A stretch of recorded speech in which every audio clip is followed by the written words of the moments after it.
Hari ini kita akan bahas mengenai satu tema yaitu struggles across generations. Nah, kita tahu setiap orang tua tidak gampang ya waktu membesarkan anak. Nah, biasanya orang tua itu mengatakan, "Nak, kamu belum pernah jadi tua seperti bapak pernah jadi muda seperti kamu." Cuma anak akan bilang, "Bapak kan tidak muda, pada zaman saya muda," begitu, karena memang setiap zaman itu pasti ada perbedaannya ya. Nah, kita sering bertemu dengan para orang tua yang ketika mereka mulai curhat tentang anak remajanya itu, biasanya topiknya akan berkisar pada apa? Pada smartphone, pada media sosial atau pada video game. Misalnya, wah, anak saya ini sudah tidak bisa dihentikan nih. Pokoknya dari keterikatannya kepada video game dan seterusnya. Nah, curhatan orang tua itu kita melihat itu cenderung ada satu pola umum dan salah satunya adalah kisah konflik yang terus-menerus, di mana orang tua mencoba menerapkan aturan dan menegakkan batasan. Tapi kemudian kita melihat masuk kepada perdebatan dengan anak, misalnya mengenai mengapa suatu aturan itu perlu diberlakukan begitu ketat dan mengapa bagi anak aturan itu harusnya dilonggarkan dan begitu banyak cara untuk mengakali aturan tersebut. Maka sehingga kehidupan keluarga itu didominasi oleh perselisihan tentang teknologi. Maka saudara sekalian, mempertahankan ritual dalam keluarga dan mempertahankan hubungan antar manusia yang paling mendasar itu bisa seperti itu melawan arus gelombang pasang yang terus menerjang yang menelan orang tua dan juga anak. Nah, bagi sebagian besar orang tua ada kekhawatiran besar bahwa ada sesuatu yang tidak wajar sedang terjadi dan anak-anak mereka kehilangan sesuatu, bahkan hampir kehilangan semuanya seiring dengan bertambahnya jam online mereka. Nah, saya ingin kita pertama-tama membaca kembali dari satu ayat ya, dari Kejadian pasal pertama ayat yang ke-27, kita lihat pada slide sebagai satu, itu adalah ayat utama bagi kita mengenai siapakah manusia. Nah, kita perlu selalu mengingat siapakah diri kita, manusia yang dicipta Allah. Dalam Kejadian pasal pertama ayat 27, mari kita baca sama-sama. 1, 2, 3. Maka Allah menciptakan manusia itu menurut gambarnya, menurut gambar Allah diciptakannya dia, laki-laki dan perempuan diciptakannya mereka. Nah, ayat ini menyatakan bahwa Allah menciptakan manusia menurut gambarnya sendiri. Ini berarti bahwa manusia dirancang secara unik. Untuk apa? Untuk mencerminkan dan mereproduksi cara-cara kudus Allah pada level makhluk ciptaan, bertindak sebagai wakil langsung Allah di bumi. Nah, gambar Allah ini mencakup kualitas-kualitas seperti pribadi, rasional, kreatif, dan kompeten. Allah memberkati manusia dan menetapkan mereka untuk memerintah ciptaan sebagai wakilnya. Dan gambar Allah itu tidak terbatas kepada bagian-bagian tertentu saja, tapi mencakup totalitas natur manusia, baik itu tubuh, jiwa, akal budi, kehendak, dan semua kemampuannya. Dan Allah tidak menciptakan manusia untuk hidup seorang diri, berjuang bekerja seorang diri. Allah menciptakannya sebagai makhluk yang relasional. Maka tadi dikatakan bahwa laki-laki dan perempuan diciptakannya mereka. Dan juga tidak baik dikatakan bahwa manusia itu hidup seorang diri saja. Maka gambar Allah itu akan berkembang di dalam yang namanya relasi. Gambar Allah, dia akan flourish, dia akan berbuah di dalam relasi. Nah, di sini kita menjadi khawatir bahwa tanpa sadar mungkin kita telah mereduce kualitas-kualitas gambar Allah itu dengan kemajuan yang di-provide oleh teknologi yang akan kita bahas sama-sama pada malam ini. Nah, saudara-saudara, by the way, saudara tahu bahwa Indonesia baru-baru saja mendapat gelar yang luar biasa. Gelar kalau negara terkorup ya itu sudah biasa ya, itu tidak dibanggakan lagi ya walaupun bukan paling korup ya, tetapi dalam jajaran-jajaran itu ya. Tapi negara dengan tingkat kesejahteraan dan kebahagiaan yang tertinggi di dunia, bayangkan ya, Indonesia, saudara lebih bahagia orang Jepang apa orang Indonesia? Orang Indonesia lebih bahagia. Indonesia mengalahkan Jepang, mengalahkan Amerika, mengalahkan Swedia. Nah, ini bukan penelitian abal-abal ya saudara, tapi ini penelitian dari satu lembaga yang melibatkan Harvard, saudara. Dan mengukur berbagai dimensi kehidupan, saudara ya. Mulai dari kebahagiaan, kesehatan, makna hidup, karakter, hubungan sosial, sampai keamanan finansial. Nah, apa yang membuat Indonesia itu ada di peringkat teratas negara yang paling sejahtera dan bahagia, saudara? Indonesia bukan negara dengan pendapatan tertinggi, saudara. Tapi Indonesia negara yang luar biasa. Saya ingat tahun 98 ketika mulai bekerja ya. Saya ketemu dengan seorang asing dan dia heran luar biasa. Karena dibayangkan di Indonesia gaji itu upah sehari berapa? Dia bilang berapa belas ribu bisa hidup? $1 Amerika bisa hidup. Orang bilang bisa. Wah, Indonesia negara dengan daya tahan luar biasa. Nah, tapi Indonesia itu apa yang membuat sebagai negara paling sejahtera dan bahagia menurut survei ini? Ialah karena Indonesia memiliki keunggulan dalam hal relasi sosial, saudara ya. Kita apa-apa dikit-dikit suka ngumpul kan ya. Dikit-dikit suka ngumpul. Kita biasa pede ngumpul di atas. Nanti turun di bawah ngumpul lagi. Ketemu di supermarket ngumpul lagi. Di parkiran ngumpul lagi. Saudara, kita ini negara yang memang suka ngumpul, saudara ya. Maka istilahnya orang mangan yang penting ngumpul, saudara. Nah, inilah Indonesia. Ada relasi sosialnya baik. Terus ada rasa kebersamaan, nilai-nilai karakter yang kuat dan sebagainya. Maka ini itu memberi contoh bahwa kesejahteraan itu bisa tumbuh dari kedekatan sosial dan nilai-nilai budaya. Nah, maka kita khawatir ini bisa hilang kepada generasi yang disebut sebagai generasi Z atau Gen Z, saudara ya. Atau kerap disebut sebagai generasi emas, bukan saudara, generasi cemas ya. Maka kita sebut sebagai anxious generation. Nah, Indonesia menuju generasi emas nih, cuma hati-hati ya, jangan sampai terlalu semangat sampai tambahan C depannya ya, yaitu generasi cemas. Nah, kita tentu bersyukur Bapak Ibu bahwa teknologi itu berkembangnya luar biasa, teknologi informasi itu berkembangnya luar biasa saudara dalam beberapa puluh tahun terakhir ya, dan khususnya dalam beberapa belas tahun belakangan ini. Para pemimpin dari perusahaan-perusahaan teknologi besar, mereka melakukan banyak hal dari sejak permulaan milenium ini, saudara. Kita ingat masih mau peralihan tahun, masih sibuk mengurusi Y2K ya, saudara, kalau masih ingat zaman itu ya. Kita penuh dengan ketakutan, tiba-tiba pergantian tahun, listrik padam, semuanya listrik, air tidak ada, segala macam bencana besar terjadi. Ternyata biasa-biasa saja gitu ya. Saudara, kita banyak ketakutan yang tidak perlu, dan ini kita akan bahas juga ya, anxiety dan depression, saudara. Nah, saudara, teknologi itu besar, mereka menciptakan serangkaian yang namanya itu produk yang mengubah dunia, yang memanfaatkan internet yang berkembang dengan pesat.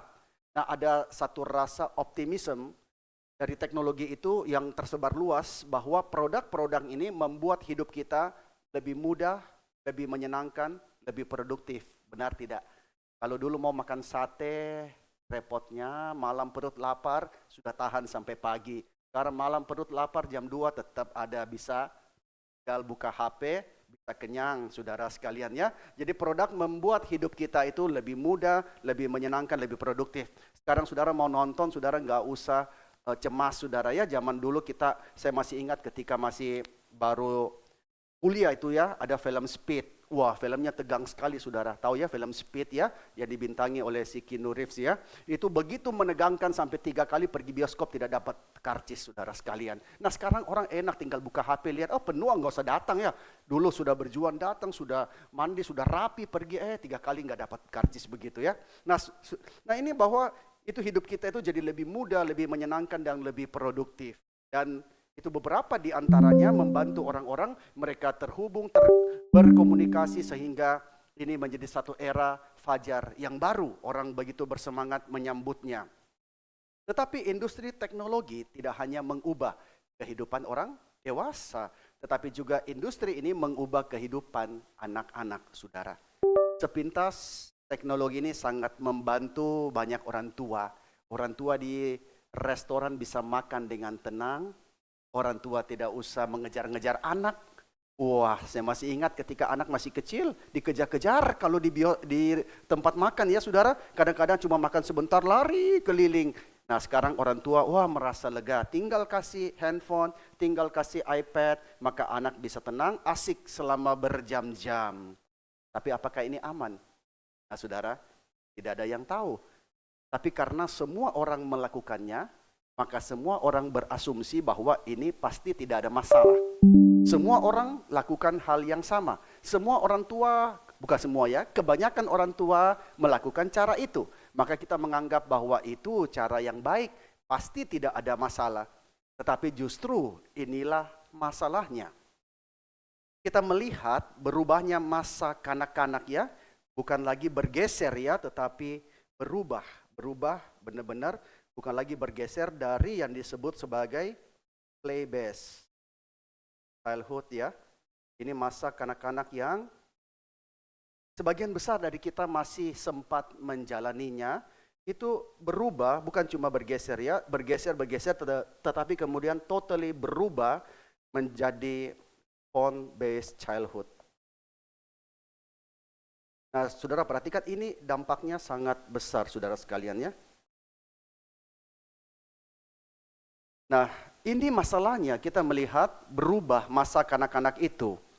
Dan periode paling intens dari perubahan ini kapan, saudara? Ini periode yang paling intens dari perubahan ini adalah 2010 sampai kepada 2015, saudara. Nah, kita tidak katakan bahwa teknologi itu tidak penting. Teknologi itu Tuhan karuniakan bagi cara manusia maju mengerjakan banyak hal bagi kemuliaan Tuhan. Teknologi membuat hidup jauh lebih mudah di dalam banyak cara, saudara sekalian. Saya masih ingat papa saya itu cerita. Dulu papa punya koko itu nakal sekali. Nakal sekali, maka waktu itu masih remaja, akong saya suruh dia kembali ke Tiongkok.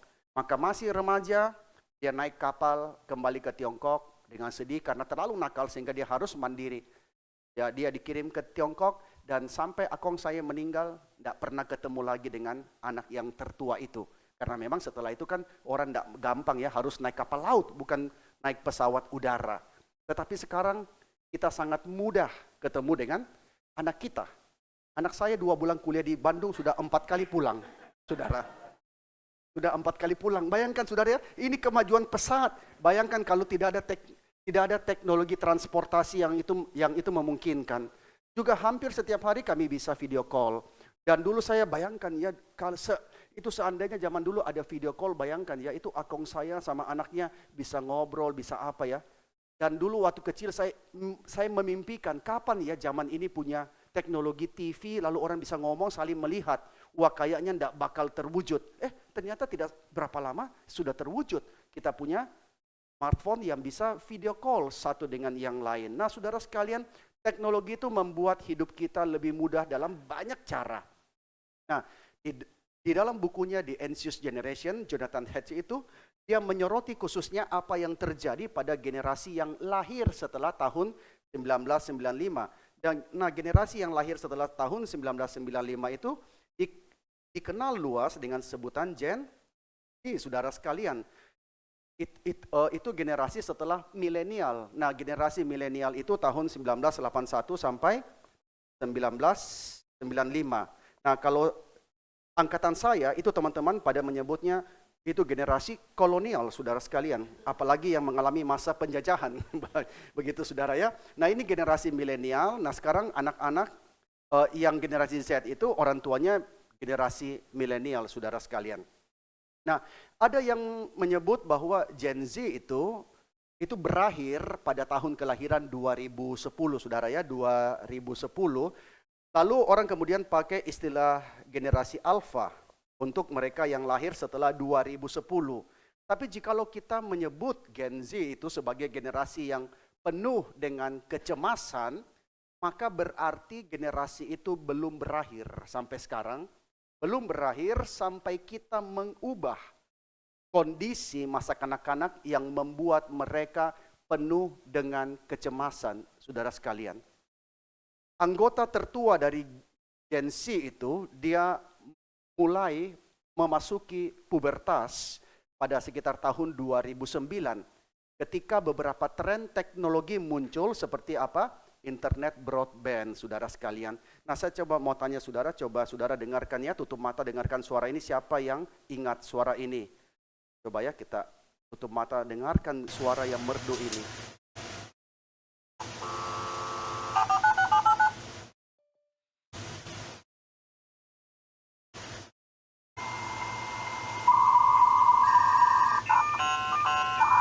Siapa yang ingat? Siapa yang pernah dengar langsung selama hidupnya? Siapa yang pernah dengar? Nah, yang masih di bawah umur 25 kayaknya tidak pernah dengar ini. Oke, itu sampai sini ya. Nah, ini pertama kali saya dengar tahun 97 dan saya sangat amazed. Wow, ada teknologi namanya internet. Lalu kemudian bisa menjelajah ke dunia mana gitu ya. Wah, rasanya luar biasa sekali. Tetapi itu kecepatannya hanya berapa parter waktu itu? Masih KBPS ya, dan itu lambatnya luar biasa begitu. Nah, saudara, tahun 2009 itu beberapa tren mulai muncul, yaitu internet broadband, yaitu internet berkecepatan tinggi. Dan kemudian tahun 2007 tibalah iPhone. iPhone dan orang begitu tergila-gila untuk punya iPhone, bahkan di Tiongkok katanya sampai rela jual ginjal, maka sampai itu ada istilah sampai sekarang jual ginjal ya. Untung Tuhan kasih ginjalnya 2 sehingga masih ada 1, saudara sekalian. Nah, kemudian ada era baru media sosial yang kemudian sangat viral, saudara. Nah, yang terakhir dimulai pada tahun 2009 itu satu fenomena besar yang kita mungkin tidak sadar, yaitu munculnya tombol apa? Tombol like, share, nah, apalagi subscribe gitu ya. Nah, ini 3 tombol yang mengubah dunia, saudara sekalian, apalagi retweet gitu ya. Nah, saudara sekalian, ini mengubah banyak hal, yang mengubah dinamika sosial dunia online. Sebelum tahun 2009, media sosial paling-paling untuk apa? Untuk ketemu teman-teman lama.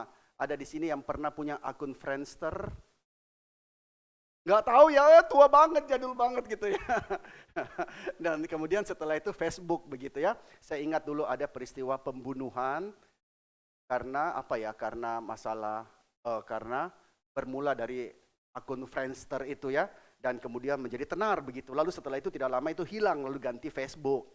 Dan media sosial saat itu, media sosial zaman itu hanya menghasilkan jauh lebih sedikit racun daripada yang kita lihat pada saat ini.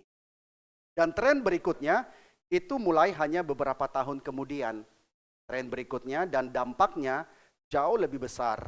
Dampaknya jauh lebih besar terhadap anak perempuan daripada anak laki-laki. Nah, minggu lalu Ibu Dona sudah bilang ya, kalau wanita ketemu dengan wanita seringkali kesulitannya ialah ada godaan untuk memperbandingkan, begitu ya. Nah, saudara sekalian, dan memang ketika tren berikutnya muncul, itu dampaknya jauh lebih besar kepada anak perempuan daripada anak laki-laki, di mana meningkatnya frekuensi upload foto sendiri. Nah, saudara ya, kalau dulu kita upload foto peristiwa, foto apa, foto kejadian. Nah, sekarang meningkatnya frekuensi upload foto sendiri. Dan setelah smartphone menambahkan kamera depan tahun berapa? Smartphone ada kamera depan 2010 dan Facebook kemudian akuisisi Instagram tahun 2012. Itu mendongkrak popularitas Instagram, saudara. Adanya kamera depan, saya percaya kalau tidak ada kamera depan mungkin Instagram tidak terlalu populer, saudara ya. Adanya teknologi kamera depan, apa bedanya sih? Kalau dulu kamera belakang itu kan kita rela berkorban buat orang lain foto. Ayo masuk, nggak apa-apa saya biar nggak ada di dalam. Tapi kalau selfie kan lain, selfie saya paling depan, yang lain cuma latar belakang. Dayang-dayang begitu ya, saudara. Maka ini menambah signifikan jumlah anak remaja yang upload foto. Mereka upload foto dan kehidupan dan video kehidupan mereka yang katanya dipermak secara cermat untuk apa? Untuk konsumsi teman-teman sebaya mereka, konsumsi daripada orang asing, bukan hanya mereka mau dilihat tetapi juga mau dinilai, saudara sekalian. Nah, Gen Z itu menjadi generasi pertama dalam sejarah yang melewati masa pubertas dengan mereka mengantongi portal yang memanggil mereka untuk menjauh dari orang-orang di sekitar mereka dan masuk kepada dunia alternatif yang menarik, adiktif, tidak stabil, dan sesungguhnya tidak cocok untuk anak-anak remaja, saudara sekalian. Jadi mereka punya portal bisa pergi ke dunia yang lain, dan dunia itu memisahkan mereka daripada dunia yang real yang sedang mereka hadapi. Nah, sukses secara sosial di dunia itu, tentu mereka tidak mau terpinggirkan ya, mereka pinginnya bisa sukses, bisa mereka berada pada top 10 lah atau apalah. Jadi sukses secara sosial di dunia itu mengharuskan untuk mereka mengabdikan sebagian besar kesadaran mereka untuk maintain online brand mereka. Mereka berusaha jaga supaya image itu tetap baik, mereka tetap hadir dalam dunia mereka itu. Nah, itu sangat diperlukan untuk mendapatkan penerimaan dari teman sebaya, saudara. Nah, minggu lalu kan Bu Dona sudah sharing ya, pernah ada seorang anak yang datang konseling, dan anak itu sangat bergumul hebat sampai mamanya takut dia bunuh diri. Kenapa? Karena dia merasa tertolak, dia merasa tidak punya teman lagi, dia merasa dijauhi dari teman-teman dia. Nah, anak remaja sangat memerlukan itu. Ada penerimaan dari teman sebaya, karena itu adalah oksigen masa remaja mereka. Jangan sampai mereka mendapatkan rasa malu di dunia online. Sudah tahu ya bahwa banyak sekali anak-anak yang kemudian mereka memilih jalur mengakhiri hidupnya, sementara orang tuanya lihat baik-baik saja. Karena tukang bully itu bisa masuk sampai ke dalam kamar mereka, ke dalam tempat, ke dalam ruang privat itu mereka ya. Maka mereka selalu berpikir jangan sampai mereka mendapatkan rasa malu dalam dunia online. Dan jikalau mereka mendapatkan itu adalah mimpi buruk masa remaja. Jadi saudara, kalau kita dulu mimpinya waktu SMA atau waktu remaja, mimpi takut dikejar-kejar anjing. Mereka takutnya di unfriend, atau mereka takutnya dibully, komen segala macam ya. Itu adalah mimpi buruk mereka, saudara. Nah, para remaja Gen Z itu terseret untuk mereka menghabiskan berjam-jam setiap hari untuk katanya gini, menelusuri upload bahagia dari teman-teman mereka, kenalan mereka, influencer mereka yang nun jauh di sana. Kok temanku bisa makan itu sih? Padahal kita kan nggak tahu, mungkin saja dia tidak makan itu, tapi pas dia lewat dia foto. Asiknya gitu kan ya. Terus kita berpikir kok dia bisa hidup menikmati seperti itu, kok saya tidak ya saudara. Nah, kita menghabiskan berjam-jam untuk menelusuri upload mereka. Dan kemudian para remaja mereka itu menonton semakin banyak video-video ya namanya user generated video ya, atau video yang dibuat oleh orang-orang dan entertainment streaming. Dan mereka menyaksikannya dengan autoplay, saudara. Autoplay. Saya masih ingat zaman ketika kecil dulu, mulai teknologi kaset video ya, saudara. Ada yang kaset video kecil, gede lah segala macam. Lalu kalau kita mau nonton kan mau dimajui lama ya, puter lama. Itu muter. Sekarang autoplay sangat mudah. Dan mereka juga sangat mudah karena algoritma itu dirancang untuk membuat mereka tetap online selama mungkin. Baru mau berhenti, tiba-tiba muncul sesuatu yang menarik ya. Algoritmanya selalu membuat mereka tetap online selama mungkin. Dan pada akhirnya, mereka menghabiskan jauh lebih sedikit waktu untuk bermain, berbicara, dan bahkan berkontak mata dengan teman dan keluarga mereka. Nah, ini kita sadari ya, makin sering kita mendapati anak-anak yang mereka sangat sulit untuk berkontak mata, bicara dengan kita, dan itu membatas atau mengurangi keterlibatan mereka dalam perilaku sosial yang sangat penting bagi perkembangan manusia yang sehat. Nah, kita akan lihat ada dua kata penting yang kita harus ingat dalam pembahasan hari ini, yaitu kita lihat pada slide, yaitu sekali lagi ya, itu play-based childhood dan phone-based childhood. Nah, saudara, kita jangan lupa bahwa manusia itu adalah makhluk yang bertumbuh dengan bermain loh ya. Kalau kita melihat mamalia ya manusia atau beberapa kita lihat pada hewan-hewan juga ya, mereka waktu kecil kok lucu ya, anjing suka bermain, kucing suka kejar-kejaran benang, apa segala macam. Nah, manusia itu adalah makhluk yang bertumbuh dengan bermain ya. Dan anak-anak membutuhkan banyak waktu bermain supaya mereka bisa berkembang. Dan itu adalah keharusan. Siapa di sini waktu kecil tidak suka bermain? Rasanya kita pasti suka ya. Ada juga yang bermain keluar rumah, ada yang bermain dalam rumah begitu ya. Saya ingat kecil kita suka bermain bola. Pokoknya setiap hari pulang sekolah main bola. Kita bersyukur zaman dulu orang tua tidak tahu bahwa banyak les-lesan. Sehingga kita tidak disuruh les sini, les itu. Saya dari kecil hampir nggak pernah les, kerjanya main, pulang sekolah main ya. Senang sampai ada dekat rumah itu ya. Ada tetangga 3 bersaudara laki. Yang 1 dan 3 senang bermain bola. Lalu yang kedua tidak suka karena dia lebih suka di rumah kerja apa, ya ini laki ya, tapi dia lebih suka bantu mamanya jahit-jahit apa segala macam. Nah kita dulu dosanya ialah kita suka samperin dan kita seret dia pergi bermain bola. Nah pernah satu kali saya pergi jemput dia, saya belum panggil namanya, saya dengar mamanya ngomong begini, kamu jangan ikut-ikutan main bola, kamu sama mama saja, itu biar itu kakakmu sama adikmu itu pergi main itu, apaan tuh main di bawah matahari panas-panas. Kemudian saya muncul, Ai mau ajak main bola, iya kamu pergi main, jangan cuma di rumah aja gitu kan ya.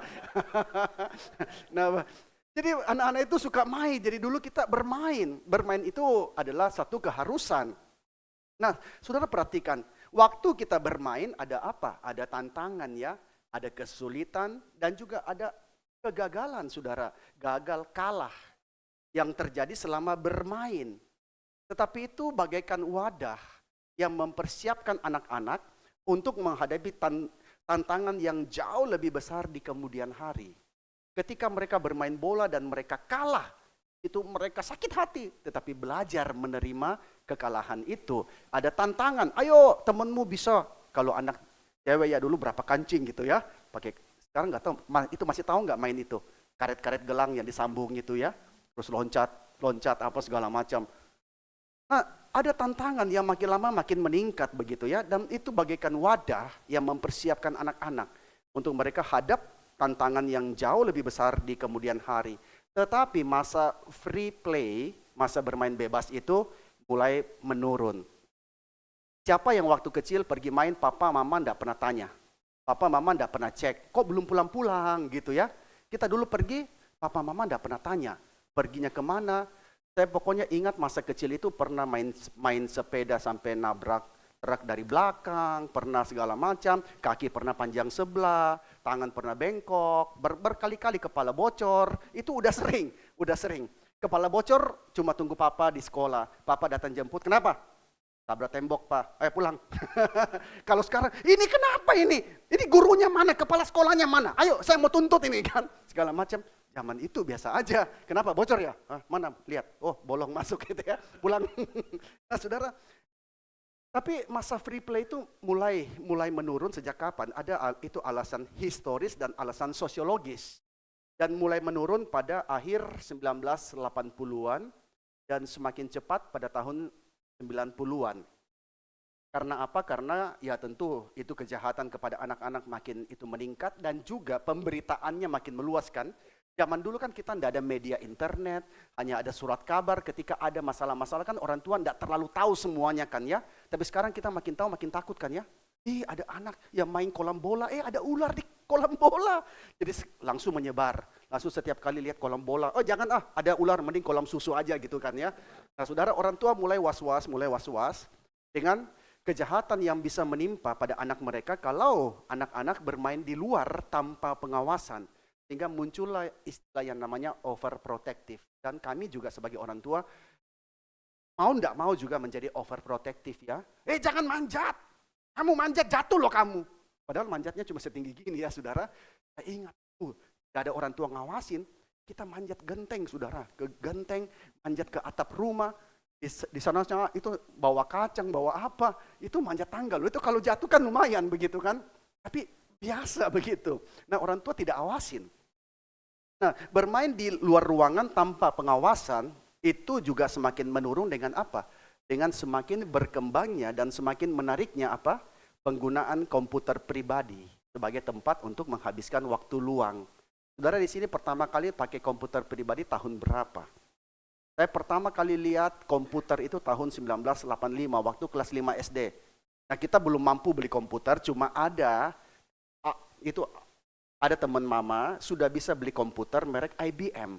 Lalu kemudian ke rumahnya lihat, wah enak banget kamarnya, pakai AC gitu kan. Zaman dulu kan tidak banyak rumah pakai AC. Wah rumahnya pakai AC, terus komputernya, wah komputernya bisa main game. Wah kita sangat tertarik ya, dan gamenya masih zaman jadul gitu yang warnanya cuma hijau.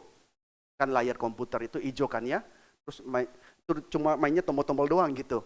Nah, tapi itu sangat menarik, itu sehingga apa kita mulai malas untuk main di luar rumah, panas begitu kan. Mending kita main di dalam kamar lah, AC lah, apa segala macam. Nah, kita bisa memandang bahwa akhir tahun 1980-an itu sebagai awal transisi.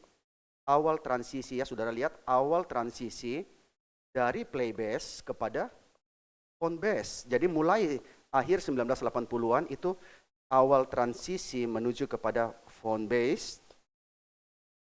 Dan kapan kelarnya? Itu kelarnya pertengahan tahun 2010-an, berarti masih baru-baru, sekitar 10 tahun lalu lah. Sejak kapan? Sejak sebagian besar remaja mereka punya smartphone sendiri. Jadi play base anak-anak bergeser cepat sekali ya kepada phone base mulai akhir 1980-an, lalu sampai kepada pertengahan 2010-an itu transisi itu kelar, tuntas. Itu saat sebagian besar remaja mereka sudah punya smartphone sendiri. Dan seiring berlanjutnya itu transisi dari masa kanak-kanak berbasis bermain kepada masa kanak-kanak berbasis smartphone, maka banyak anak dan remaja yang senang sekali tinggal di rumah dan bermain online. Tetapi dalam prosesnya mereka kehilangan exposure terhadap berbagai pengalaman fisik dan sosial yang menantang, dan pengalaman itu sangat diperlukan untuk apa? Untuk mengembangkan kemampuan dasar anak-anak, untuk mengatasi ketakutan bawaan masa kanak-kanak, dan untuk mempersiapkan diri mengurangi kebergantungan kepada orang tua. Nah ini sangat perlu dalam masa mereka anak-anak. Nah interaksi virtual mereka dengan teman-teman mereka itu tidak bisa menutup kehilangan pengalaman ini. Apalagi mereka yang waktu bermain dan waktu kehidupan sosialnya itu beralih ke online, itu mendapati diri mereka semakin sering mereka menjelajah kepada ruang-ruang dewasa, mereka mengkonsumsi konten-konten orang dewasa, berinteraksi dengan orang dewasa dengan cara yang seringkali berbahaya bagi anak di bawah umur. Nah, Pendeta Heru pernah bilang kan, waktu pernah seminar di itu Citra, bahwa jangan pikir ya anak-anak, oh anak saya cuma main game online. Game online itu banyak predatornya, saudara sekalian. Game yang kita lihat, wah sangat anak-anak begitu ya, oh aman itu. Ternyata di sana banyak sekali predator, saudara. Nah, meskipun orang tua itu berusaha menghilangkan resiko dan kebebasan anak-anak bermain di dunia yang nyata, itu alias overprotecting, tapi orang tua biasanya apa? Biasanya seringkali tanpa sadar memberikan kebebasan yang mutlak di dunia maya. Mereka malah underprotecting. Yang penting anak saya dalam rumah, dalam kamar, hanya bermain game online, maka orang tua itu underprotecting, saudara sekalian. Tapi kalau anak keluar, maka itu overprotecting. Nah, sebagian karena apa? Karena orang tua merasa sulit memahami apa sih yang terjadi di situ. Itu boro-boro tahu apa yang harus dibatasi dan bagaimana cara membatasinya, saudara. Mereka bahkan tidak tahu sebenarnya apa yang terjadi. Nah, saudara, kita coba bedakan ya. Waktu kita bicara tentang real world dengan virtual world, apa sih bedanya? Nah, kita lihat ya pada slide. Ketika kita bicara tentang dunia yang nyata, real world itu, kita mengacu kepada relasi dan interaksi sosial yang punya 4 ciri khas. Saudara lihat, yang pertama kita berelasi dengan sesuatu yang berwujud. Artinya apa? Kita menggunakan tubuh kita untuk berkomunikasi. Dan kita sadar kehadiran orang lain. Ada tubuh yang lain yang hadir. Dan kita merespon tubuh orang lain itu baik secara sadar maupun secara tidak sadar. Nah saudara, saya bersyukur ya, pada malam ini masih bisa mengajar, saudara ada. Itu saudara hadir secara tubuh. Bayangkan kalau tiba-tiba saudara hologram semua. Kan serem juga saudara, tapi mungkin itu bisa terjadi loh, itu satu hari kan. Nah saya bisa berespon kepada saudara karena kehadiran tubuh saudara kan. Saya berespon, saya sadar bahwa saudara hadir. Lalu dunia nyata itu bersifat sinkron, artinya apa? Terjadi pada saat yang sama dengan isyarat yang halus tentang pengaturan waktu dan giliran, saudara ya. Waktu kita berelasi, berinteraksi sosial dengan seseorang, kita ada isyarat, mengirimkan isyarat yang halus, siapa yang berbicara, sekarang waktunya siapa. Ada bergiliran, demikian pula waktu kita bermain kan, ini giliran siapa. Nah saudara sekalian, beberapa waktu lalu ada dikirimkan video ya, di grup kami bersaudara ya, kami sudah tua-tua semua ya, dikirimkan satu video game tahun 1981. Saya masih ingat mama saya ke Hong Kong beli video game, dan itu satu-satunya video game yang kami sekeluarga miliki. Itu video game itu namanya Parachute, ya saudara kalau pernah main. Itu kami langsung nostalgia. Itu dulu kalau liburan yang antri main bisa 8 orang. Tungguin kapan kalahnya. Oh udah kalah, sini gua. Dan kita itu muter lagi, bayangkan untuk itu kita belajar untuk menunggu giliran kita, saudara. Dan itu sinkron ya, jadi kita tahu kapan waktunya. Nah lalu yang ketiga ialah komunikasi yang dilakukan itu terutama adalah komunikasi one to one atau one to several. Dengan hanya satu interaksi yang terjadi pada saat tertentu. Jadi saudara, siapa di sini yang mau bertanya? Saudara angkat tangan. Oke, silakan. Lalu yang lain ngomong, kasih pendapat ya. Itu adalah one to one atau one to several. Lalu terjadi dalam komunitas yang memiliki standar tinggi untuk masuk dan keluar. Sehingga orang-orang sangat termotivasi untuk apa? Berinvestasi dalam relasi dan memperbaiki keretakan ketika terjadi sesuatu. Nah saudara, dalam kelas ini kan saudara tidak mungkin tiba-tiba dari luar, tiba-tiba muncul ya. Orang itu Gojek online, lewat-lewat, lihat-lihat, ngajar apa Pak? Oh iya, lalu keluar lagi, lalu muncul lagi orang pedagang sate, ngapa Pak? Gitu kan ya? Enggak kan ya? Tapi kita tahu ada acara ini, kita orang-orang yang saling kenal, saling tahu, paling tidak kan ya? Tapi dalam dunia online sangat beda, dalam dunia virtual sangat beda saudara sekalian. Nah sebaliknya, waktu kita bicara tentang dunia virtual, kita mengacu pada itu hubungan dan interaksi yang punya 4 ciri khas juga. 4 ciri khas. Mereka tidak berwujud. Artinya tidak dibutuhkan tubuh, hanya bahasa. Jadi saudara bisa jadi bicara dengan kecerdasan buatan atau AI. Nomor yang Anda tuju sedang sibuk. Sibuk apa sih Mbak? Kan nggak mungkin dijawab. Sudah tahu nggak mungkin dijawab lah. Selamat pagi. Terima kasih telah menghubungi Gereja Reform Injili Indonesia.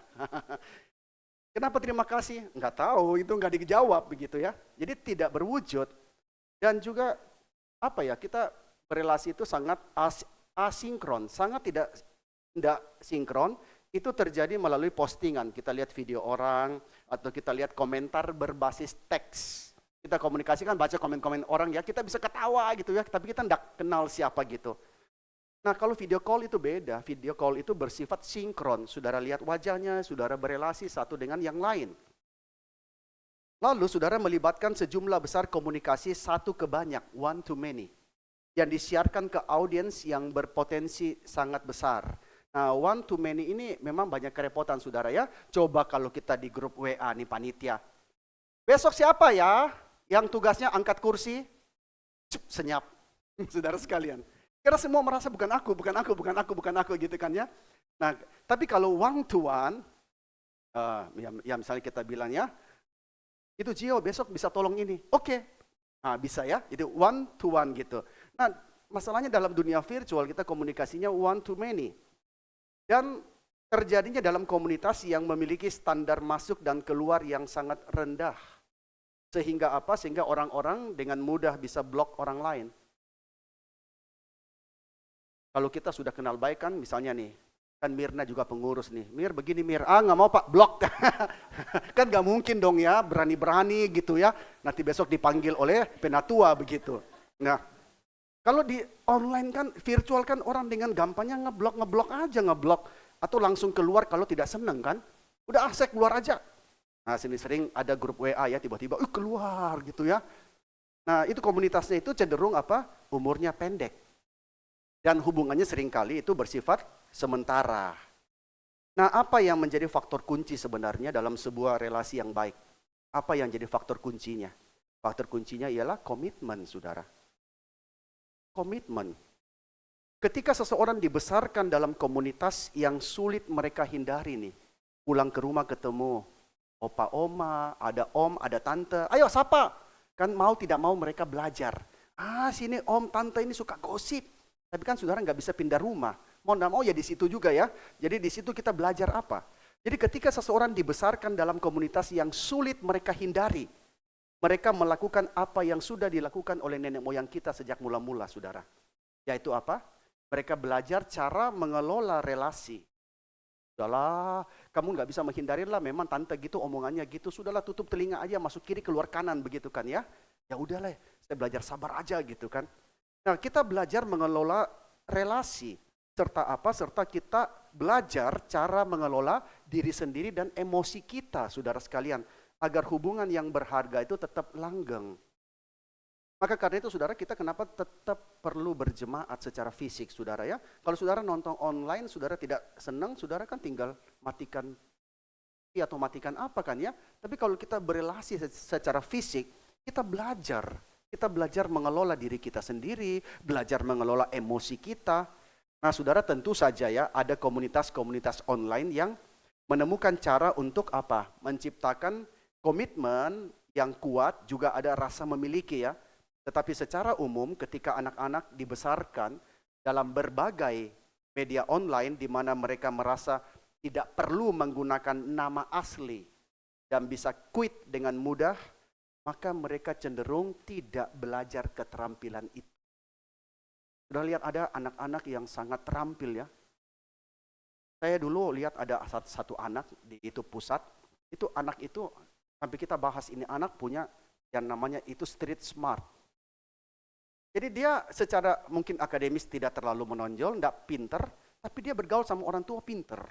Dia ngomong, om mau pulang gereja om? Iya, om pulang, itu rumah mana om? Di itu Jakarta Barat. Oh Jakarta Barat sama om pulang lewat rumah saya enggak?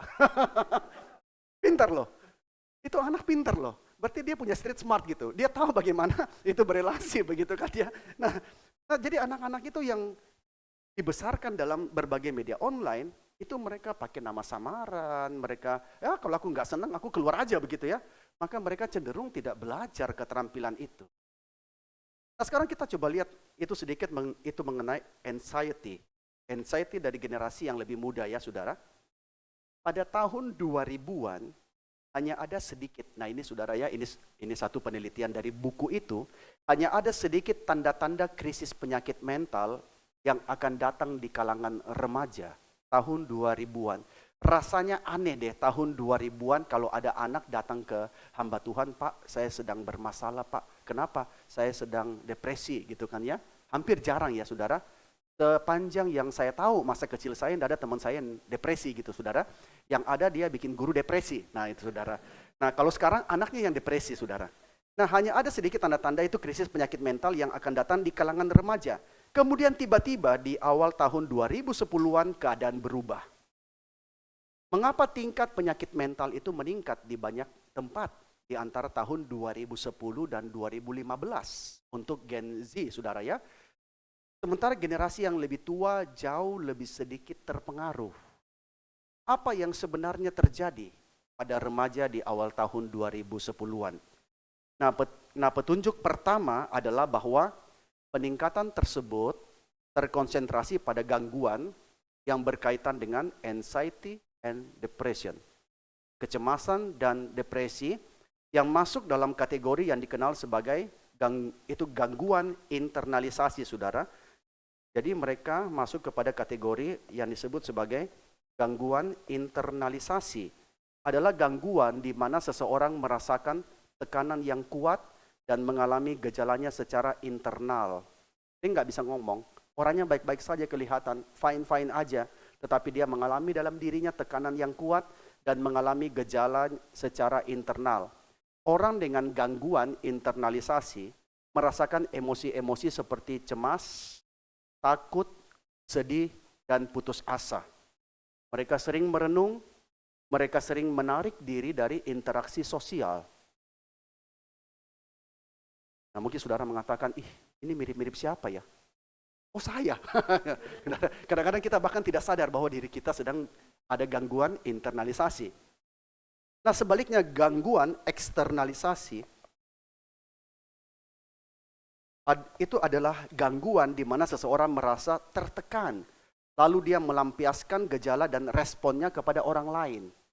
Jadi yang satu pendam, yang satu dia lampiaskan. Dan kondisi ini meliputi apa? Gangguan perilaku, kesulitan mengelola amarah, serta kecenderungan kekerasan, saudara. Nah ini ada yang mengatakan tahun 2009 itu ya, bahwa mulai ada penembakan di SD yang di Amerika itu, yang itu Sandy Hook ya. Orang mengatakan ya ini juga dari apa yang terjadi, satu gangguan yang dia lampiaskan dalam kemarahan dia. Jadi mengambil satu kekerasan dan risiko yang berlebihan. Nah saudara, dalam berbagai budaya, berbagai usia, di banyak negara, anak perempuan dan para wanita dewasa itu mengalami tingkat gangguan internalisasi yang lebih tinggi. Sementara anak laki-laki dan pria dewasa itu mengalami tingkat gangguan eksternalisasi yang lebih tinggi. Tapi meskipun demikian, kedua jenis kelamin itu menderita itu keduanya ya. Jadi bukan berarti kalau yang itu wanita pasti cuma internalisasi, yang laki pasti eksternalisasi.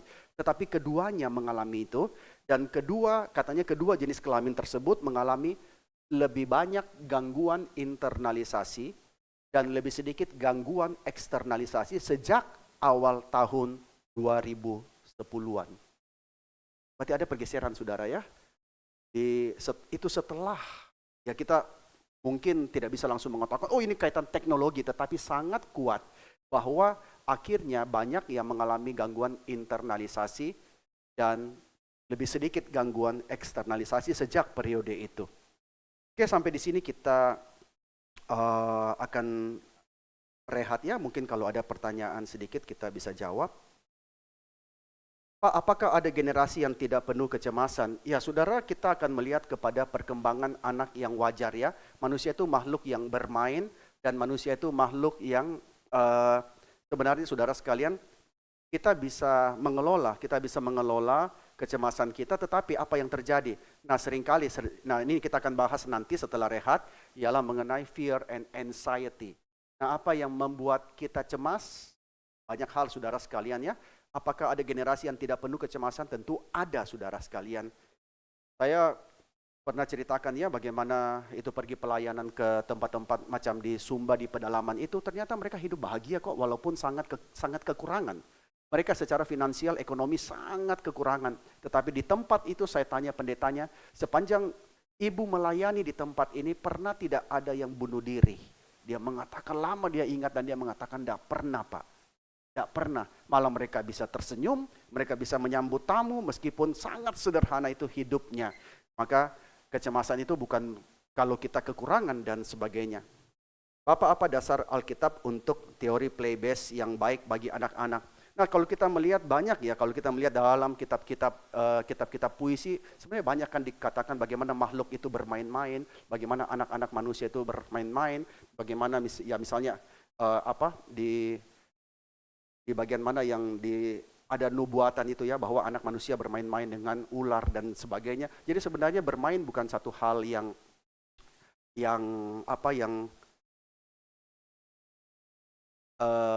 non alkitabiah ya, itu bermain sangat alkitabiah. Nah, kita melihat bahwa anak-anak dibesarkan dengan bermain, saudara sekalian. Jadi kita tidak mencatat anak-anak misalnya waktu kecil langsung bekerja begitu ya, tapi ada waktunya di mana mereka bekerja. Oke, kita akan rehat ya, kita akan ambil waktu berapa? Sekitar sampai jam 8:05 ya, kita 7-8 menit.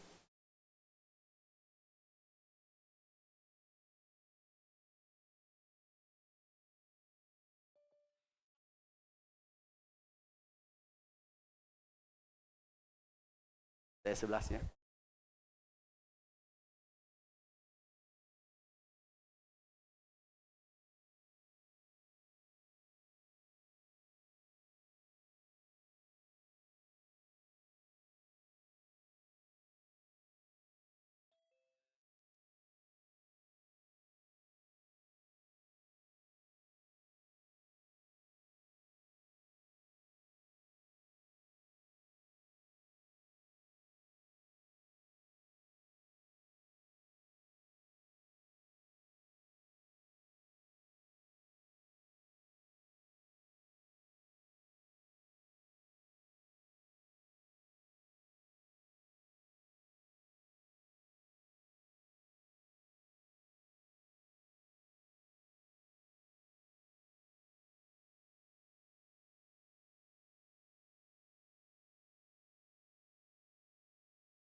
Oke, ya istirahat sudah selesai. Kita masuk kelas lagi nih. Ya, kalau zaman sekolah kan istirahat 15 menit, bel-bel bunyi, begitu masuk sekolah sudah keringatan basah kuyup. Kalau zaman dulu kita istirahatnya itu main bola tuh. Jadi dan baju itu cuma itu. Jadi istirahat pertama main bola keringat, kering, istirahat kedua main lagi keringat lagi. Saya bisa bayangkan kalau sekarang itu ngajar begitu, wih, baunya kayak apa. Oke, kita lanjut ya. Kita bahas mengenai apa itu ketakutan dan kecemasan. Oke, apa itu ketakutan dan kecemasan?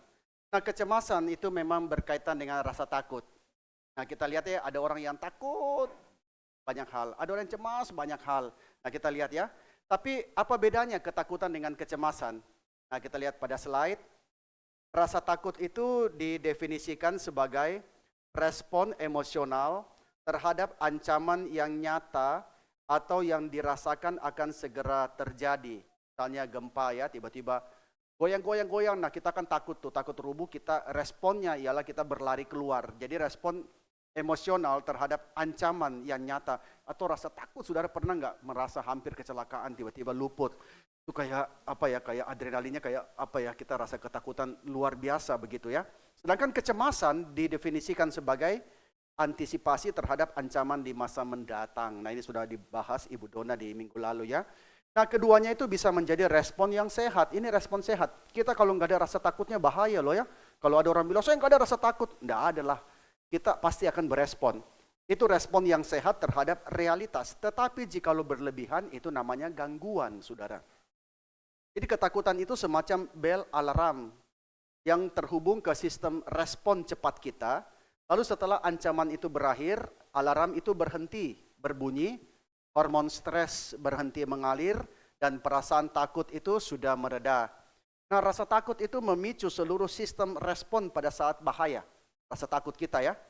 Sementara kecemasan itu memicu bagian-bagian sistem yang sama ketika ancaman itu baru hanya kemungkinan. Baru hanya kemungkinan. Nah, kita sering mengalami itu waktu habis kerusuhan ya. Sedikit ada kabar-kabar apa gitu ya. Dan kalau habis kerusuhan banyak orang siap-siap tuh. Jadi kita waktu saya ingat waktu Kota Makassar kan sering rusuh kan ya.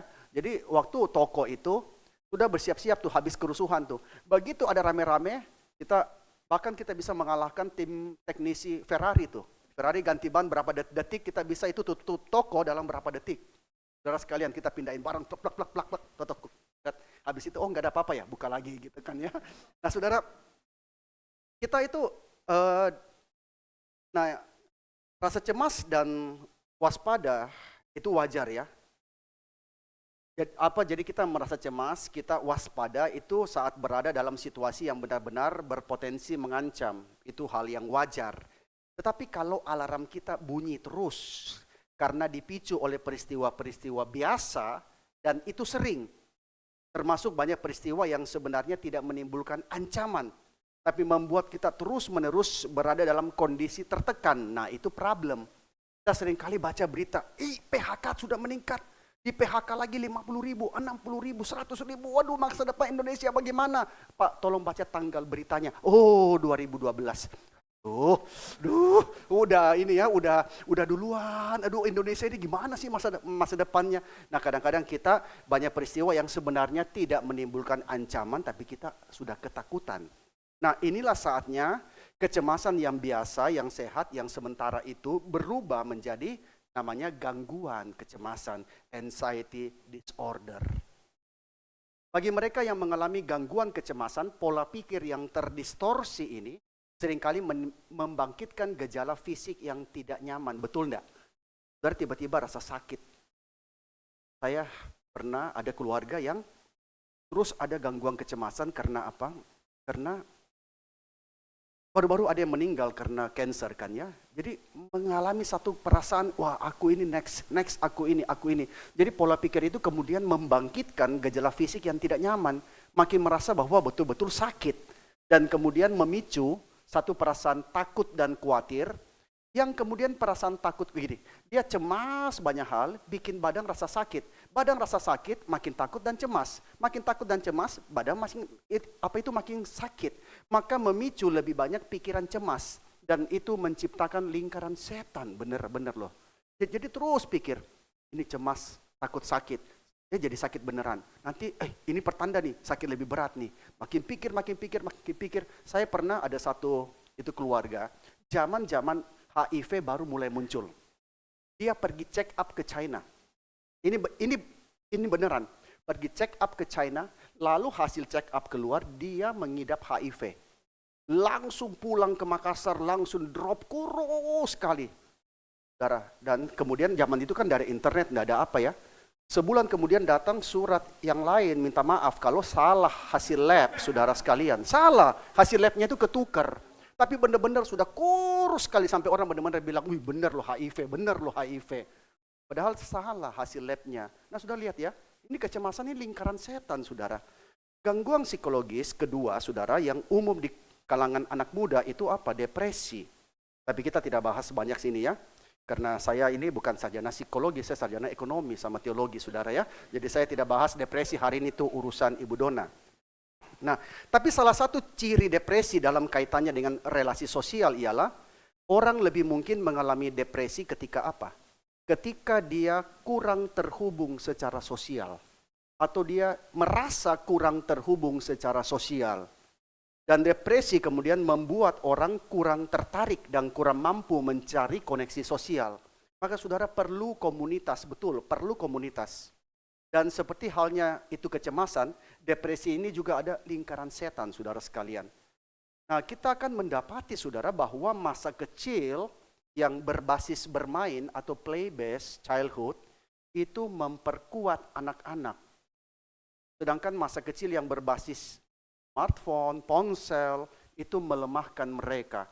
Jadi anak-anak waktu kecil kalau nakal sebenarnya itu bagus saudara ya. Makanya pendeta Stephen Tong suka bilang, saya suka anak yang nakal. Maksudnya bukan nakal merusak ya. Tapi anak yang nakal itu kan lincah. Anak yang nakal itu kan mikir, dia mesti ngapain lagi. Nah saudara sekalian by the way ya, itu kehadiran smartphone, itu mengubah hidup semua orang setelah diperkenalkan pada tahun 2007. Nah, seperti teknologi sebelumnya, radio dan televisi, smartphone itu kemudian merambah ke seluruh dunia. Kita coba lihat satu bagan ya. Bagan ini menunjukkan persentase rumah di Amerika yang beli berbagai teknologi komunikasi selama seabad terakhir. Dari data ini, teknologi-teknologi baru itu menyebar dengan cepat di awal, lalu mencapai penetrasi ke 100 rumah itu butuh waktu. Coba saudara lihat radio, 1925 kapan mencapai 100% itu butuh puluhan tahun ya. Lalu TV juga saudara sekalian, personal komputer lebih cepat. Lalu internet, sosial media, smartphone cepatnya luar biasa saudara sekalian. Nah teknologi ini menyebar dengan cepat, dan selalu termasuk fase awal ya, di mana antreannya itu berbanding lurus. Nah orang pada kepingin punya TV atau kepingin punya radio, tetapi kemudian penetrasinya itu melambat saudara. Tapi saudara sekalian, ada sesuatu tentang era internet. Era ini datang dalam dua gelombang saudara sekalian. Tahun 90-an ada peningkatan pesat dalam pair teknologi, yaitu komputer pribadi dan akses internet melalui modem yang tadi itu tuti gitu ya. Nah itu pair teknologi, dan kemudian keduanya bisa ditemukan di sebagian besar rumah pada tahun 2001. Siapa di sini yang lahir rumah sudah ada wifi? Nah, ya kan kita nggak ada, benar-benar. Jadi benar-benar nggak ada wifi, malam nggak tahu ya. Maka dulu saya berpikir kita setiap hari ngapain ya, gitu kan ya. Sekarang kan kalau anak-anak sekarang setiap hari kan tinggal buka HP, lihat-lihat, ada ini. Dulu kita ngapain ya, pergi dokter tunggu 3 jam, ngapain ya. Nah itu kita lihat ya. Nah ini selama 10 tahun itu berikutnya, tidak ada penurunan dalam kesehatan mental remaja. Kita lihat yang sebelumnya ya. Nah ini. Selama 10 tahun itu ya, dari tahun 2001 itu tidak banyak penurunan dalam kesehatan mental remaja. Remaja milenial yang tumbuh bermain ketika mereka ada di gelombang pertama itu sedikit lebih bahagia katanya ya, rata-rata daripada Gen X ketika mereka remaja, karena mereka sekarang punya internet. Mereka bisa ya ada sesuatu yang tambahan lah dalam kesenangan mereka begitu ya. Tapi gelombang kedua itu adalah peningkatan pesat dalam pair teknologi antara media sosial dan smartphone. Media sosial dan smartphone yang mencapai sebagian besar rumah-rumah pada tahun 2012 dan 2013. Saat itulah kesehatan mental baik anak-anak perempuan dan anak-anak laki-laki mulai berubah dan mulai runtuh. Nah, tentu saja zaman dulu juga remaja sudah ada ponsel ya sejak tahun 90-an. Tapi ponsel itu ya modelnya begini ya, nextnya ya, itu ponsel basic tanpa internet. Nah, siapa yang pernah punya ponsel begini? Ponsel pertama saya ini, GF388. Itu Ericsson. Dulu bangganya punya handphone ini, tapi nggak pernah dipakai telepon mahal. Jadi dulu saya ingat teman saya pacaran dulu tahun 2001, kan dulu ada katanya, berapa detik pertama itu tidak dihitung pulsa. Jadi pacarannya begini, halo apa kabar, ceklek. Sudah makan, ceklek. Karena gratis. Kalau sudah lebih itu mahalnya minta ampun, pulsa itu dulu mahalnya minta ampun. Nah, ini handphone basic ya. Dan handphone basic itu umumnya berguna untuk apa? Ya, untuk komunikasi langsung dengan teman dan keluarga secara pribadi. Lalu kemudian muncul SMS, tapi SMS malas. Untuk ketik huruf S butuh tekan tombol 7 4 kali, Saudara. Nah, yang besar dengan smartphone tidak tahu betapa bahagianya kami dulu. Nah, tapi apa? Tapi smartphone itu sangat beda. Smartphone itu menghubungkan kita ke internet 24/7. 24 jam, 7 hari seminggu, bisa jalankan jutaan aplikasi, ada jutaan aplikasi. Mau aplikasi ada kamu, ada kami. Nah, saudara sekalian, pinjol ya saudara. Banyak sekali saudara sekalian, dan dengan cepat itu berubah menjadi rumah bagi platform media sosial. Platform media sosial yang bisa terus-menerus konstan memberitahu kita sepanjang hari, mendesak kita, ayo periksa HP-mu. Itu periksa apa yang dikatakan dan dilakukan oleh orang lain. Kita begitu, saudara nonton sepak bola, saudara buka Twitter, sudah langsung komentar orang begitu banyaknya saudara sekalian mendesak kita untuk, apa sih orang ngomongin lagi gitu ya. Nah, konektivitas semacam ini hanya sedikit manfaatnya dibandingkan bicara langsung dengan teman. Hanya sedikit, bagi banyak anak muda ini bahaya. Karena dengan meningkatnya terus-terusan connect. Always, dulu Nokia apa? Dia punya slogan, always connecting atau apa gitu ya. Nah, connecting people, yang masih bagus ya connecting people, enggak always ya. Nah, tapi sekarang kita sudah always, itu connect ya. Maka itu sangat mungkin menyebabkan kolaps pada kesehatan mental remaja secara tiba-tiba. Angka yang luar biasa tinggi ini menunjukkan bahwa bahkan ketika Gen Z tidak menggunakan itu perangkat mereka, atau dia seperti melakukan sesuatu di real world ya, dia aktivitas seperti biasa, jadi mereka duduk di kelas, mereka makan, atau mereka bicara dengan kita ya. Sebagian besar perhatian mereka apa?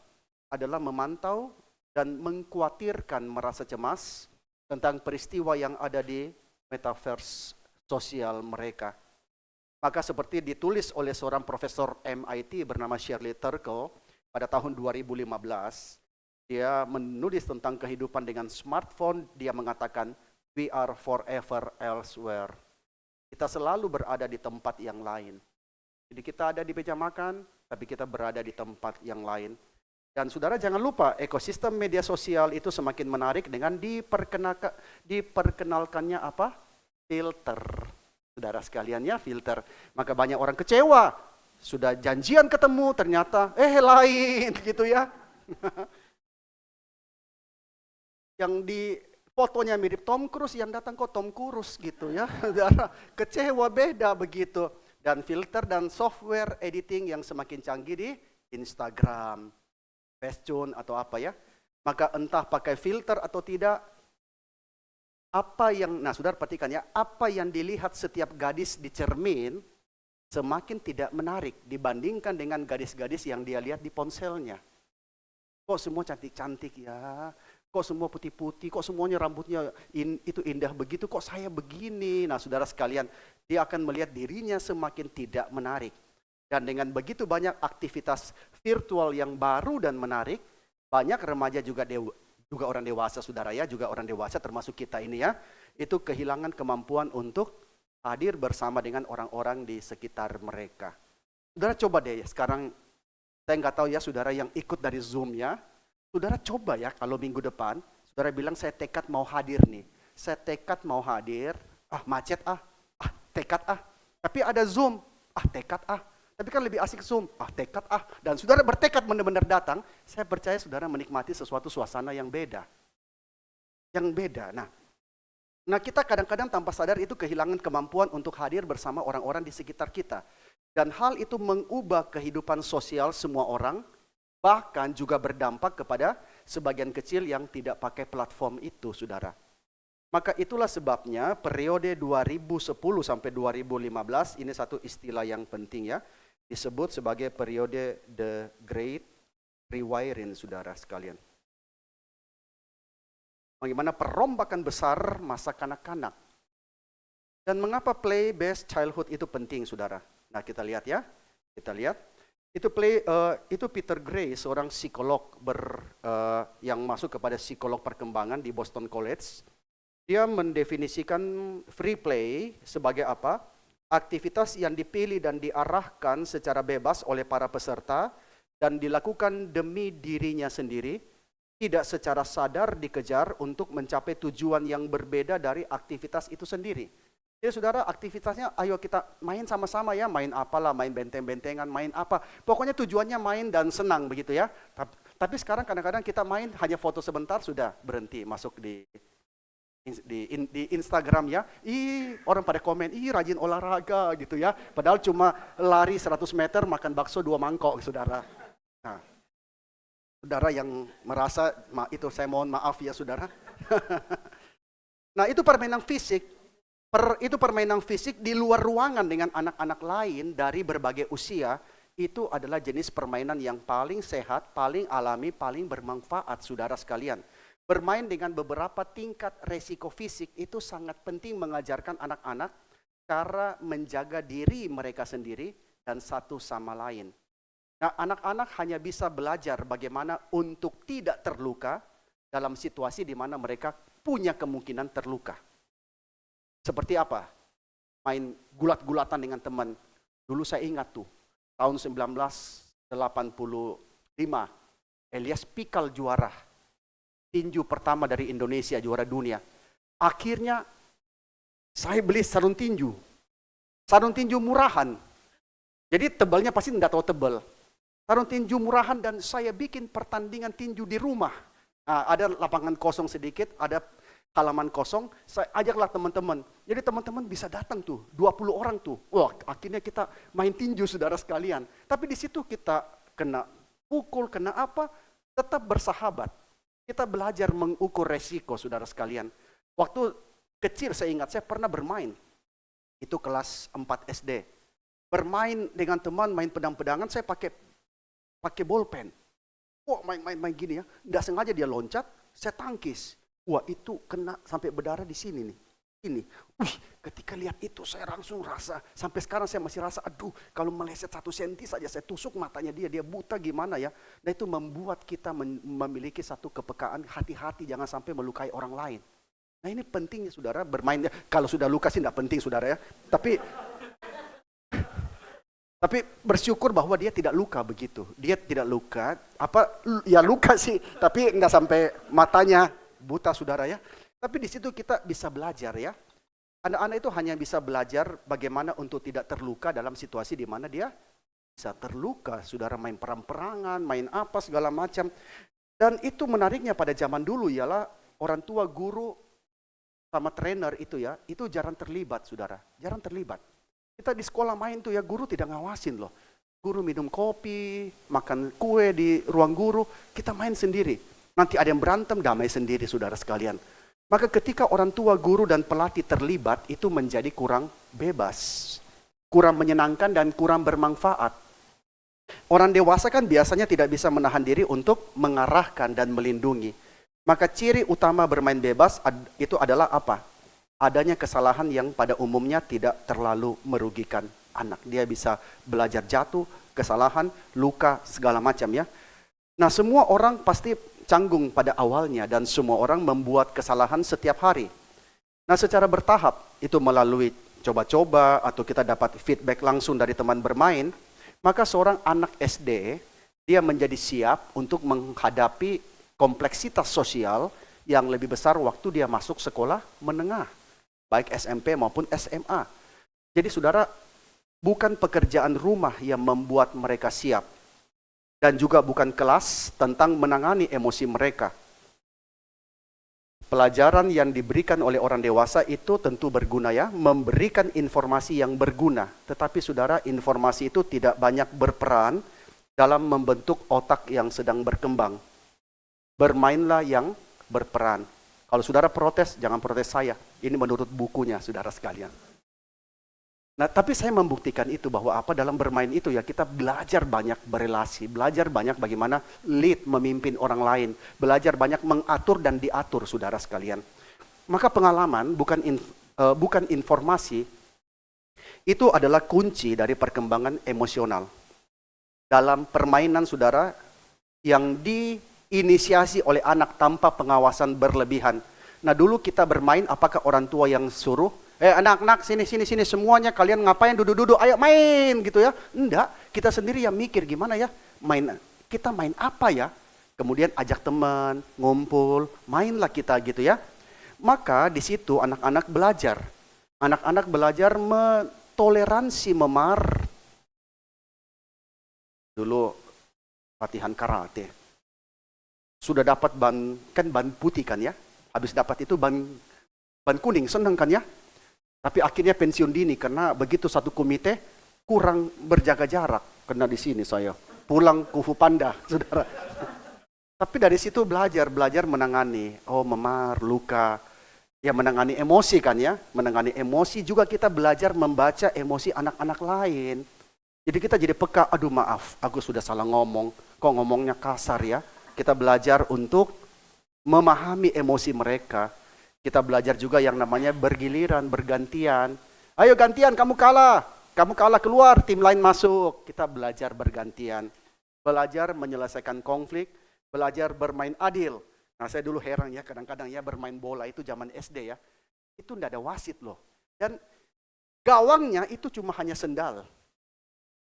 Sendal tapi kita bisa bayangkan ada tiang, kita bisa bayangkan ada apa itu cross-nya saudara sekalian. Jadi ketika ada tendangan kita bilang, dah itu kena tiang. Siapa yang bisa memastikan kena tiang? Kalau kena tiang mantul gimana masuk? Kan masuk juga. Tapi bisa mencapai kesepakatan loh. Oke kena tiang, ulang. Oke gol gitu kan ya. Kita bisa belajar bermain adil. Nah anak-anak itu termotivasi mereka memperoleh keterampilan ini karena apa? Nah kenapa anak-anak itu termotivasi mereka belajar? Ya, sudah lihat ya, anak-anak itu belajar apa? Belajar menoleransi memar luka. Luka ya salah sendiri, tanggung sendiri gitu ya. Menangani emosi, belajar membaca emosi yang lain, belajar bergiliran apa segala macam. Kenapa mereka termotivasi memperoleh keterampilan itu? Karena apa? Karena mereka ingin diikut sertakan bermain. Kalau saya tidak begitu, siapa yang mau ajak saya bermain? Jadi saya belajar untuk bermain dengan orang lain, mengerti keadaan mereka, dan mereka termotivasi untuk menjaga kesenangan itu tetap berlangsung. Kalau ada yang marah-marah, bubar. Ya sayang baru kumpul 10 menit bubar, ya kan? Akhirnya sudah, nggak apa-apa. Kita belajar. Belajar apa? Belajar menjaga kesenangan sama-sama. Nah saudara sekalian, itulah anak-anak. Nah saudara, seiring bertambahnya usia, kita mainnya apa? Bukan permainan fisik lagi kan? Kita bermainnya permainan verbal. Ngobrol, bercanda, saling menggoda, ngomongin apalah segala macam ya. Nah ini permainan kita ya. Sekarang anak-anak pemuda kalau ngumpul kan nggak main dong di bawah ya. Misalnya Vanessa bilang, ayo main benteng-benteng di bawah. Minggir, mobil lewat, minggir, main lagi. Enggak kan ya. Kita ngumpul apa? Kita ngobrol, diskusi, bercanda, godain orang. Nah itu memberikan pelatihan lanjutan, saudara. Pelatihan lanjutan. Dan seiring waktu, mereka mengembangkan keterampilan sosial yang diperlukan untuk hidup bersama dalam masyarakat. Termasuk apa? Bagaimana menangani diri, mengambil keputusan bersama, dan menerima hasil kalau idenya ditolak. Menerima hasil ketika kalah. Nah pilpres kita jadi ribut. Saya pikir zaman dulu kok kita nggak pernah ribut pilpres ya? Apa jangan-jangan kita kurang bisa menerima kekalahan? Nah saudara sekalian, jadi kita bisa melihat masalahnya ketika remaja mulai menghabiskan sebagian besar waktu mereka di smartphone atau layar lainnya. Mereka duduk sendirian, nonton video YouTube, autoplay, mereka scrollin nggak habis-habisnya, Instagram, TikTok. Dan interaksi itu umumnya memiliki apa? Memiliki ciri apa? Saudara kita lewat sedikit ya, nggak apa-apa ya. Nah, interaksi itu umumnya apa? Itu memiliki ciri apa? Ciri tidak berwujud, tidak sinkron, one to many, satu ke banyak, dan dilakukan sendiri atau dalam kelompok virtual yang mudah masuk dan mudah keluar, saudara sekalian. Maka sekalipun konten-konten pada situs-situs ini disaring secara efektif ya, kita pakai apa untuk menjaga ya, jadi anak-anak tidak ada materi yang bahaya, tapi saudara tetap ya desain platform ini adiktif. Dan itu mengurangi waktu yang tersedia untuk apa? Untuk bermain face to face. Bermain tatap muka di real world. Jadi anak-anak remaja itu akan mengorbankan jenis pengalaman yang dibutuhkan manusia dan yang harus mereka miliki secara limpah. Jadi itu yang dikorbankan, pengalaman yang diperlukan secara limpah untuk menjadi seorang dewasa yang berfungsi secara sosial. Nah itu yang hilang. Jadi ini seperti apa? Kita kasih iPad kepada bayi tentang apa? Tentang anak bayi menonton tidak habis-habisnya film tentang berjalan kaki. Lalu mereka begitu terpikat dengan video-video itu sehingga mereka tidak pernah meluangkan waktu untuk berlatih berjalan. Nah saudara, anak-anak kita itu terprogram untuk connected ya. Terprogram sebagian dengan mereka menyelaraskan dan mensinkronkan gerakan dan emosi mereka dengan orang lain. Nah saudara yang punya anak kecil, kayak Gio ini ya, ini sangat berharga loh waktu bermain itu dengan anak loh saudara ya. Karena sebelum bayi-bayi mereka bisa mengendalikan tangan dan kaki mereka ya. Mereka itu melibatkan orang dewasa dalam permainan. Anak bayi itu bermain loh. Bermain dan berbagi emosi. Iluk bah. Nah mereka melihat, mereka mengikuti. Mereka copy wajah yang mereka lihat itu. Nah anak-anak respon dengan tertawa ketika orang dewasa melakukan sesuatu untuk membuat bayi itu tertawa. Maka bayi itu berespon. Maka hal itu kemudian menciptakan satu circle feedback yang saling memperkuat. Emosi orang tuanya juga, emosi anaknya juga. Maka anak-anak itu kita ajak bermain, dia belajar. Maka bayi di minggu-minggu pertama, dia punya kontrol otot yang cukup di wajahnya untuk meniru berbagai ekspresi wajah. Hidup gitu kan ya. Jadi anak itu saudara, ya ini contoh ya saudara. Kok jadi saya gitu. Nah saudara, ini kan contoh. Dan kemudian saudara perhatikan, itu banyaknya timbal balik saling menatap dan membuat wajah nangis, wajah murung, wajah tertawa, itu merupakan cara penting untuk apa? Untuk menumbuhkan keterikatan antara orang tua dengan anak-anak mereka, saudara sekalian. Nah, ketika ada smartphone, apa yang terjadi? Smartphone bisa mengganggu interaksi face to face yang sangat penting itu. Karena apa? Karena dengan notifikasi yang terus-menerus muncul di smartphone daripada orang tua dan itu mengganggu, maka beberapa orang tua lebih memperhatikan smartphone daripada anak bayi mereka. Bahkan saat bermain bersama. Kita tidak peduli lagi. Terus scrolling. Jadi anak itu besar akan menjadi orang yang kalau jadi penyambut di itu gereja. Karena cuma itu wajah yang dia lihat. Nah saudara sekalian, ini benar loh. Dan ketika balita mulai bicara, kemungkinan baru yang luas itu terjadi. Ini satu istilah ya, attunement saudara sekalian. Bagaimana mereka melakukan penyelarasan saudara sekalian. Mereka belajar. Nah kita belajar itu bagaimana kita menyesuaikan diri dengan situasi, dengan keadaan. Nah mereka belajar, anak bayi itu belajar apa? Mereka belajar bergiliran dan pengaturan waktu yang baik. Waktu kita begini, dia kan menunggu. Dia menunggu gilirannya kapan? Dia ketawa kan? Habis itu dia diam. Nah ini waktu yang baik, sarana yang baik, dia belajar apa artinya bergiliran dan mengatur waktu yang baik. Itu keterampilan sosial yang sangat penting. Nah keduanya itu mulai berkembang dalam interaksi yang simpel. Anak-anak itu mulai bertanya, berapa lama saya perlu tunggu? Sebelum saya ketawa, sebelum saya buat muka lucu, yang berikutnya segala macam. Dan setiap orang tua anak misalnya itu belajar membaca ekspresi wajah dan emosi satu sama lain. Itu serve and return, kayak badminton ya, serve, return, segala macam. Dan itu mengajarkan anak bahwa interaksi sosial itu seringkali seperti permainan bulu tangkis, bergantian. Dan itu menyenangkan. Ada ketidakpastian dan ada pengaturan waktu yang sangat penting. Maka saudara, latihan penyesuaian diri itu sama pentingnya bagi perkembangan sosial seperti halnya latihan fisik bagi perkembangan tubuh kita, saudara sekalian. Latihan penyesuaian diri, attunement, saudara sekalian. Nah, penyesuaian diri itu membentuk pondasi bagi pengaturan di kemudian hari, saudara. Maka anak-anak yang bisa mereka belajar untuk menempatkan diri, menyesuaikan diri, itu bentuk pondasi di kemudian hari. Misalnya ya saudara, waktu makan saya senang loh orang kalau makan suka nanya gini, mari Pak makan gitu ya. Terus saya kan tanya, kalau beneran saya mau gimana? Ya enggak cukup Pak, oh kalau begitu lain kali ganti pertanyaannya, mari Pak lihat gitu ya. Nah itu lebih cocok begitu. Nah maka mereka bisa mengalami kesulitan membentuk ikatan yang sehat waktu remaja dan sebagai orang dewasa ketika apa ya, kita lihat pada era The Great Rewiring ini, saudara, perombakan besar kepada itu perkembangan anak-anak dari play base kepada phone base. Maka mungkin mereka kurang mampu menghadapi tantangan yang tidak terduga. Enggak enak lingkungannya, udah cabut aja, kabur aja dulu gitu kan ya.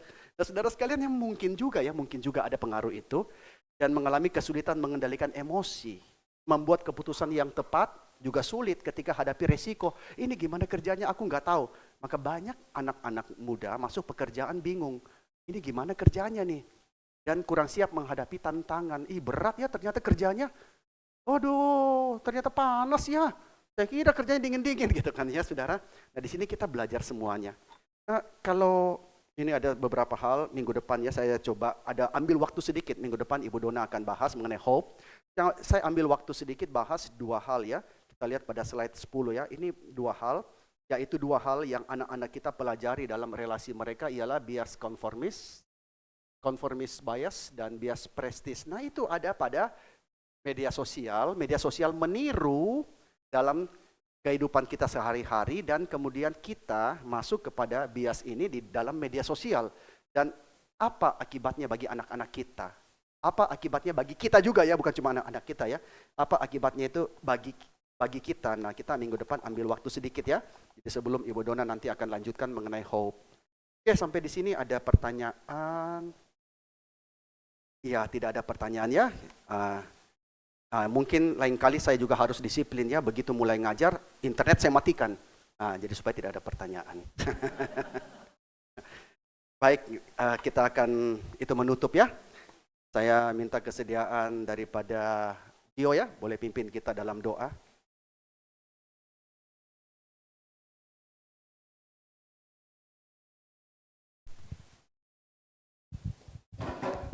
Ya, mari kita sama-sama tutup dalam doa.